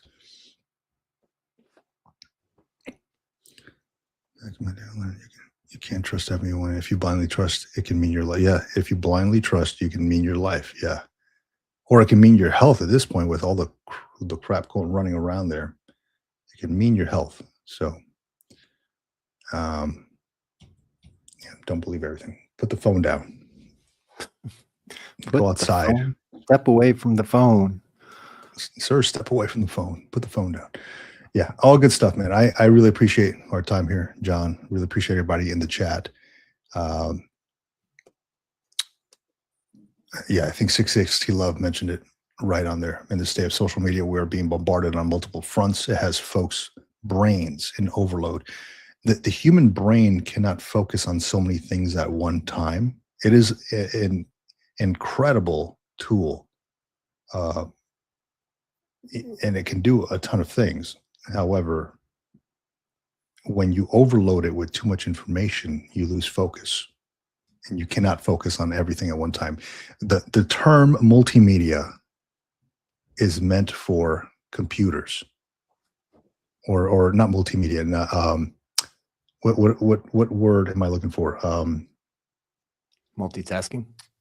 Multitasking. There you go. The term multitasking is meant for computers. It's hardly meant. Yeah, exactly. I'm trying to multitask right now.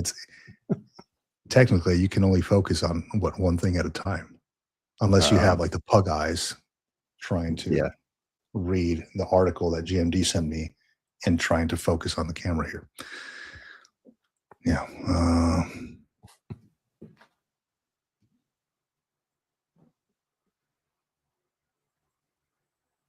If you just get started. Yeah, it could. Multi-headed, multi-pass, I don't know, multi-anything. Multi-threaded. Yeah, Jason Beer, it could really change someone's life hearing something from a YouTuber if you're just getting started with service connection. Yeah, it could. It could. So choose wisely where you go. Well, I'm not a rater, or I'm not an expert on VA claims or disability, but you know, I looked at different outlets when I was going through my own things, my own stuff, and I still do the same thing now. I don't just blindly trust one outlet. I do the research. So, lesson for the day: don't just trust one person. You know, go out and do your own research. So, with that, John, truly appreciate you and taking the time to hang out. And you know, I love this time that we have in talking about veteran stuff. Thank you, everybody in the chat. Just going to call some folks out here real quick. Shout some folks out. Navy Cop, Tony Slaughter, thank you. Jason Beer, GMD, thank you for that article, my friend. Awesome. Yep. Who else we got? 660 Love, always with us. Yes. Just moving on up. Oh, you got a mouse over there, don't you? Do I have a mouse? You're using a mouse on your computer? No. Am I using a mouse? Yeah. Why? You can move through. I got one right. Yeah, that's what I was wondering. I have a trackpad, so I was wondering why you were going so fast in the chat. I was like, damn. Yeah, it's one of these. Like you can spin it, or you click it, and then it just does like the little clicky thing. Yeah. What else we got on here? We got a whole lot of folks on here, man. Oh yeah. If I missed you, I'm sorry. Sergeant Stacking, I see you on there. If I missed you, I'm sorry. Thank you all for joining us. It is truly awesome to have the crew on a Sunday morning talking about good veteran stuff and updates, not trying to fearmonger or anything like that, just honest conversations about what's happening. So, yeah. So we're gonna have to, maybe we'll have to gift John a mouse at some point in time.